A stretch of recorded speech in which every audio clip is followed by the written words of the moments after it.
You are live. Good evening, good evening, good evening. What's happening, folks? We are here to talk about Miss Kim Potter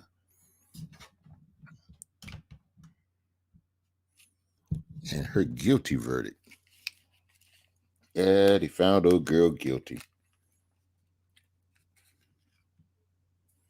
Hey,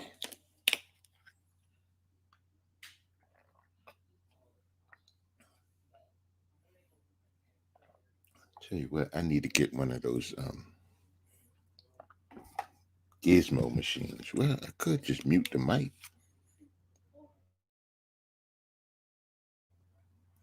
Yeah, I can mute the mic when I drink. Hey, I got one person in here. Who's in the house? And thank you for coming through. Oh, guess they didn't want to stay. Yeah, but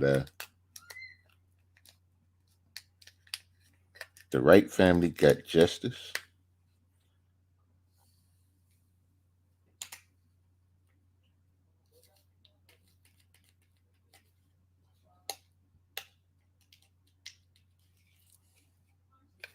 I think a lot of people were, I don't know, they were surprised, but there was some concern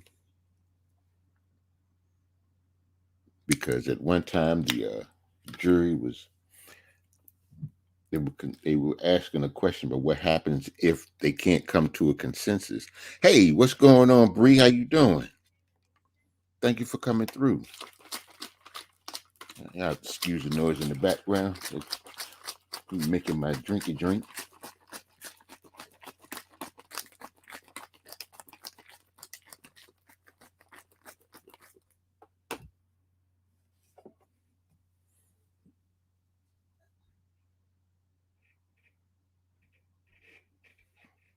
Yeah, but that was kind of crazy. Like I said, the jury was asking for instructions of what happens if they can't come to a consensus.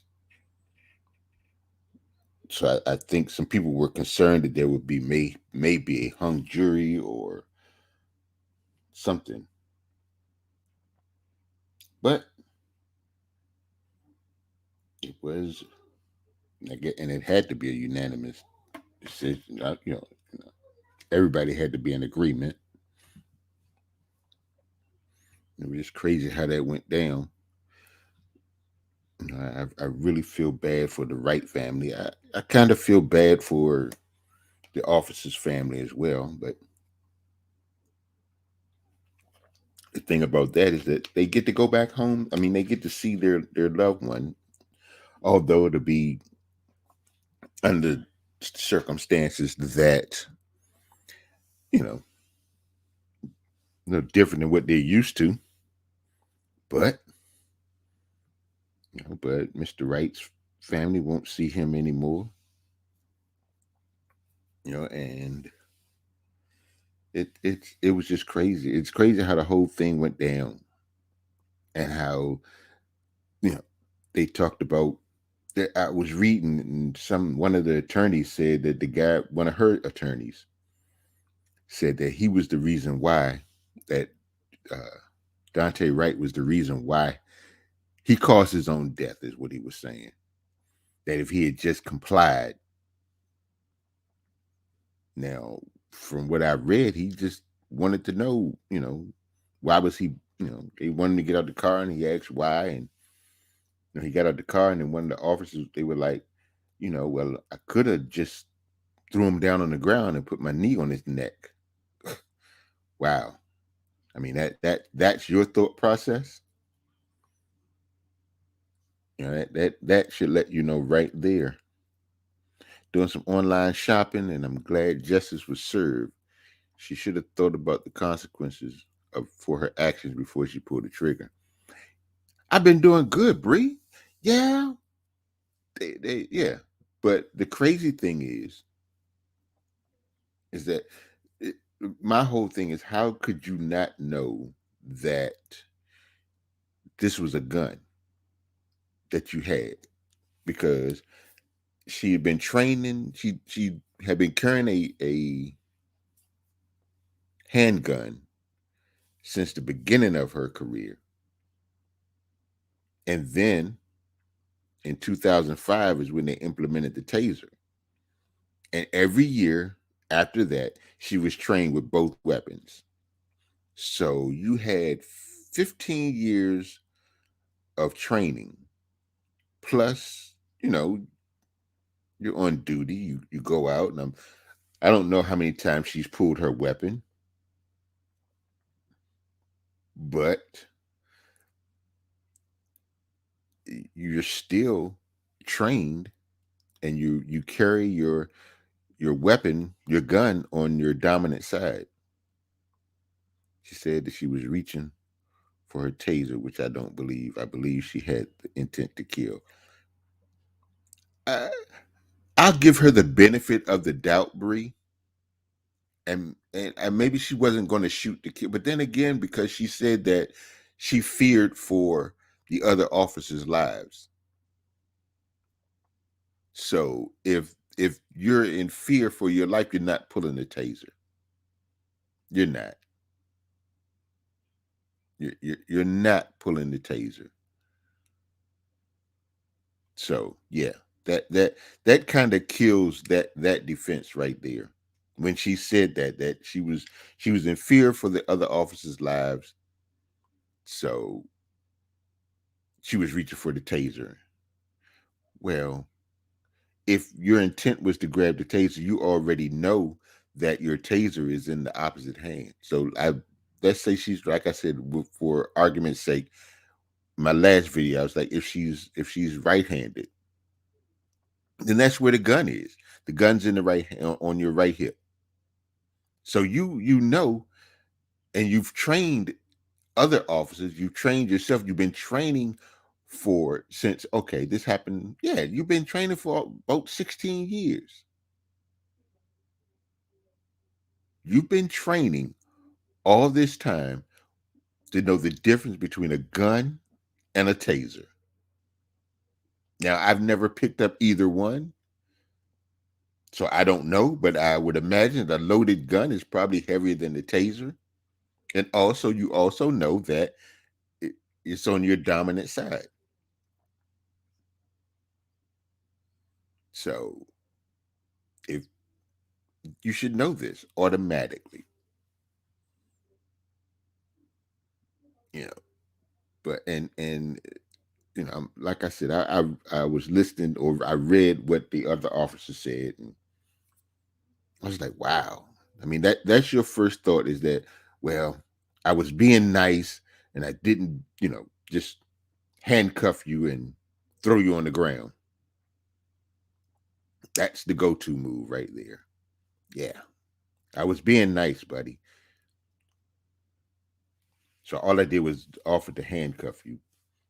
For what I understood, he just said he asked him why he needed to get out the car, and then when he got out the car,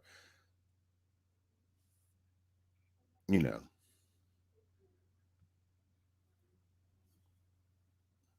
I mean, I'm like, well, what are you saying? What are you saying?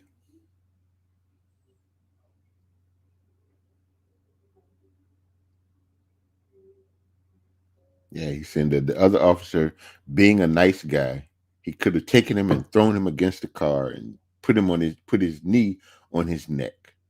No, he said, put your hands behind your back. I'm going to handcuff you. I mean, that's his thought process. That officer could have. That's all. He was being a nice guy.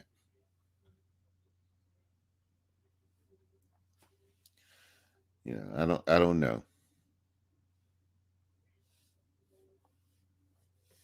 Yeah, but like I said, you try to give people the benefit of the doubt sometimes, and like I said, she blew her own defense, because if you're telling me that, okay, I got confused. Okay, you got confused. Okay, in the heat of the moment, you just didn't understand, but you You said that you feared for the other officer's life. So, if you're fearing for somebody's life, your cohorts or your fellow officers or your friends or whatever you want to call it, you're fearing for their life. You're trying to stop the threat, not slow it down. Because if you feel that somebody's life is in danger, you're trying to stop the threat. You ain't trying to slow them down or distract them. Your mission at this point is to kill them because that's how you're going to stop the threat. But I'm not understanding what the threat was. They were afraid he was going to drive off. Okay, but I mean, to me, there were other ways to handle it.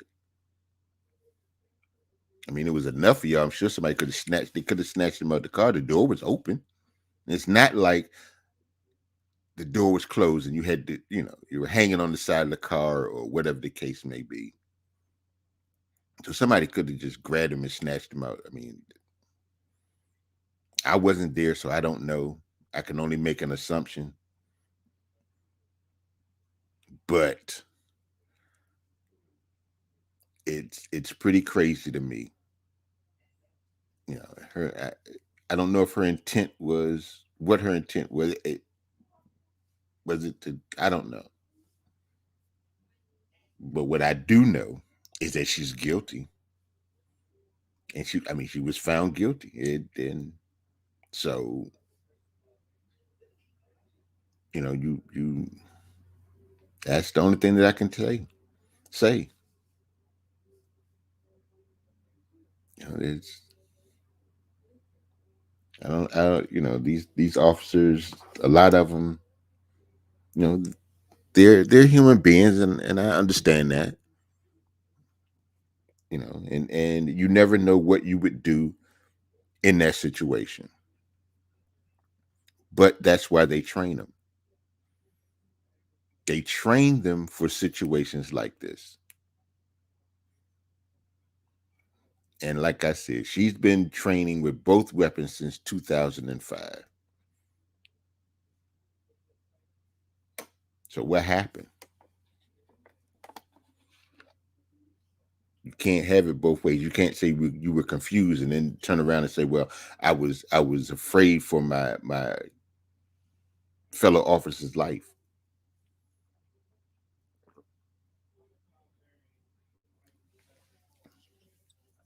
Which one was it?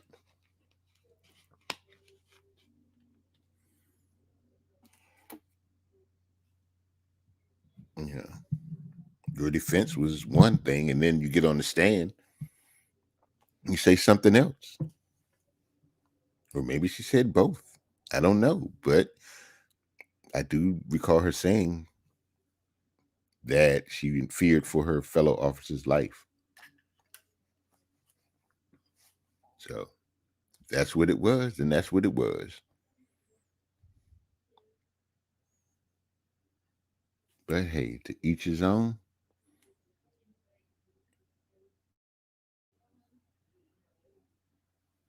You know, everybody has their own opinions. And I see Mr. Chauvin has pled guilty or, or pleaded guilty to in federal court because he was charged both in the state and federal. So he just let them know, hey, bro, I'm guilty. I'm not even going to go through that.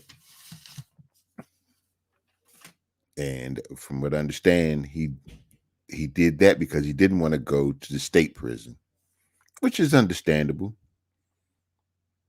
because state prison and federal prisons are run a little different from what I understand, and you know they're a little nicer there.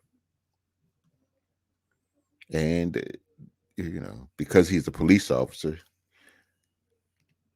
he probably won't be in general population.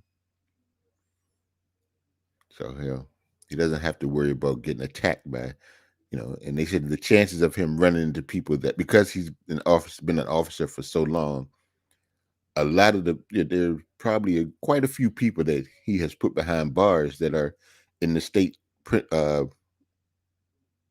prisons in Minnesota. So he's hoping that they'll send him to a federal prison somewhere else, where the likelihood of him running into somebody is a little lower, and he'll maybe end up, in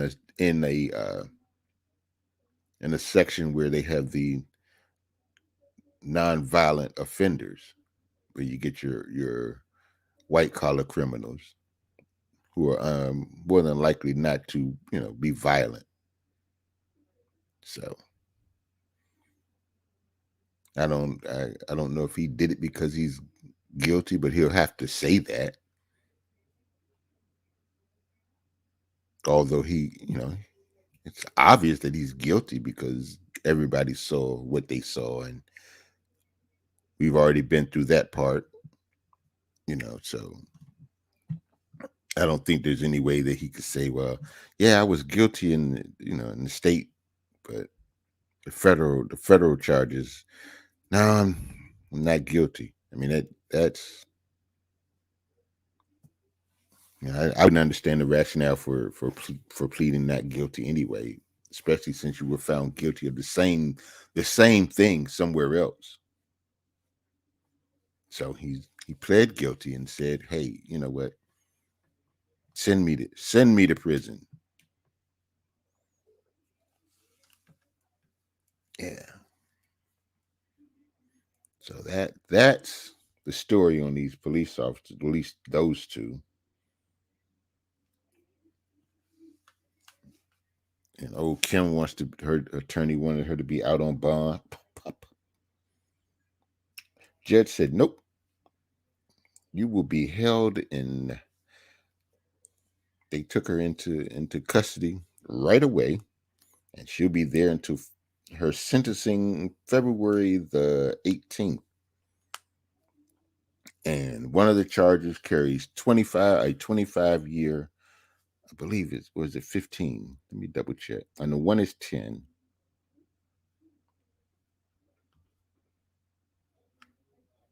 Let's see. Yeah, one it carries a 15-year sentence maximum. Blah blah blah blah blah. One is 10. Yeah, the other is 15. The first degree manslaughter carries a maximum of 15 years and a $30,000 fine. And the second degree charge for causing someone's death through culpable negligence has a maximum sentence of 10 years and a $20,000 fine. So that's 50 G's and 25 years. That's the maximum.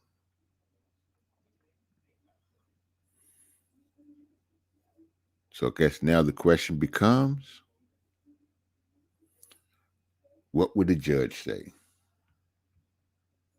Will she give her the max, or will she get credit for time served? I don't think she's really been there that long, so it won't be that much off. What are they going to look at? I guess we'll see come February 18th. So for right now, her family is going to have to see her behind the glass.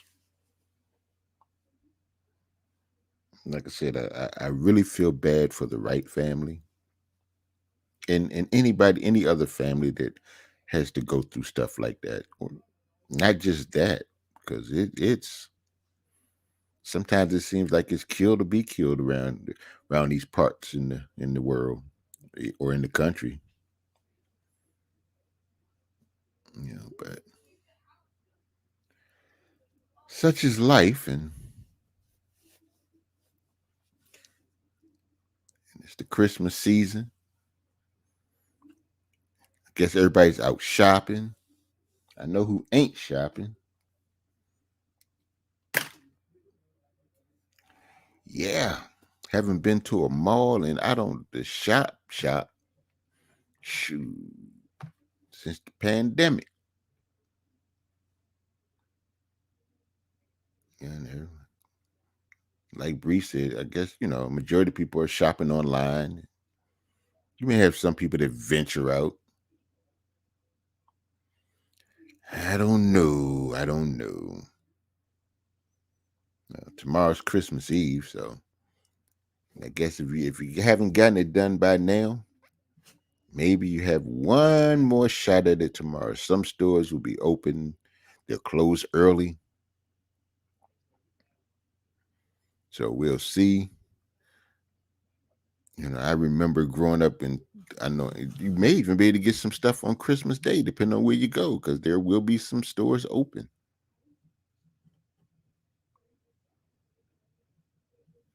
I remember growing up, stores. I mean, it was stuff was closed. Christmas Day, you were short. That's just it. If you didn't have everything by a certain time on usually stuff's in like store cinema they close at like 6 o'clock on Christmas Eve. That sounded yeah, about 6 o'clock Christmas Eve, the stores were closed. Now you could go to 7-Eleven if you needed batteries and stuff like that, but you wasn't getting no gifts after 6 o'clock on Christmas Eve. And you could forget about a Christmas Day. Like I said, about the only thing that was open was 7-Eleven, and I think the gas stations were open and you could get batteries. That's about all you was gonna get. Batteries and toilet paper. Whew. Yeah, that was it. But now everything's just wide open. You don't know when stuff is gonna be closed. I know some like grocery stores they closing. Some of them are closing at 5. They're opening, a little later, and they're closing early. I guess so you can do your last minute shopping.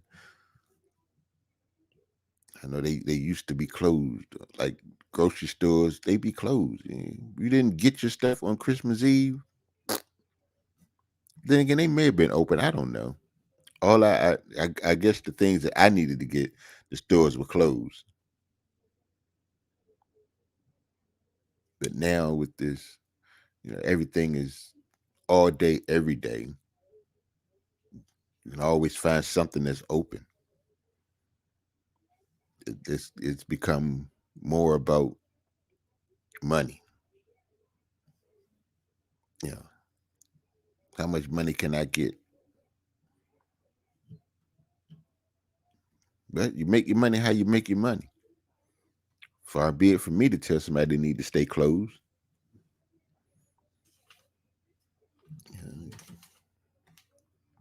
Because there's always going to be somebody that needs something. Like I said, like 7-Eleven, they open 24 hours a day, 7 days a week. The vast majority. And there's a couple I know around down the street from where I live. There's one that used to be open 24/7. Now they close. I think they close at midnight and open up at like 5 in the morning or something like that. But that happened because they were getting robbed all the time.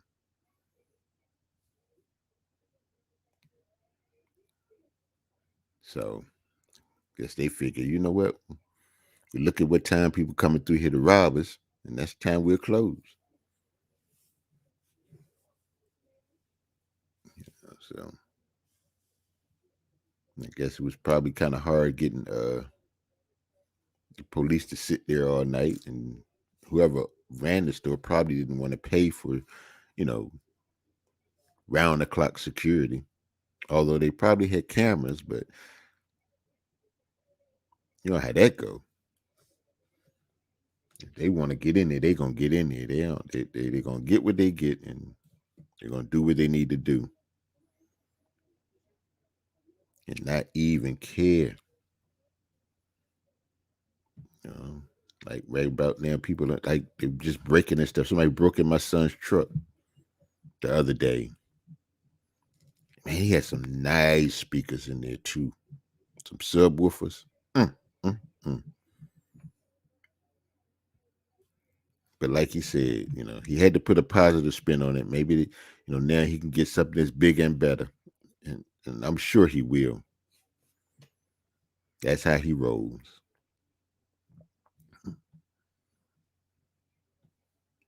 So but they out here, ain't nobody trying to, some people they ain't not trying to buy nothing. They don't they just assume take it for they pay for it.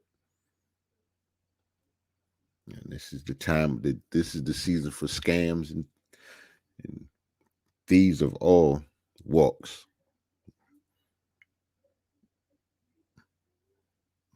Walk up on your porch, steal your packages. They don't care. They just bold with it.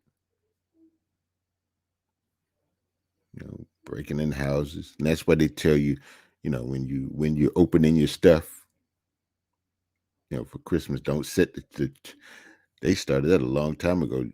Because now in the age of the big screen TVs, you get the big old TV and you set the box outside. Now they know what you got in the house.